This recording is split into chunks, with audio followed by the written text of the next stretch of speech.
Et voici le bombardier de l'apocalypse, le NB-36H, qui embarque un réacteur nucléaire d'environ 1 MW. Oui, un bombardier avec un réacteur nucléaire, il fallait bien que je vous en parle. Tout se passe pendant la guerre froide, où on rêve d'un bombardier qui resterait des jours en l'air.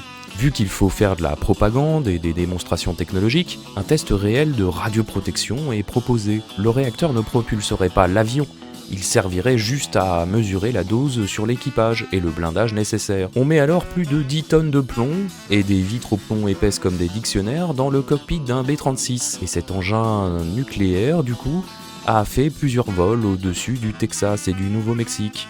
Entre 1955 et 1947, chaque sortie étant un rituel. Il fallait un B-50 pour faire des mesures de radioactivité, un C-119 avec des paras prêts à boucler une zone de crash, et le réacteur était chargé et déchargé dans une fosse, puis stocké en piscine à chaque atterrissage.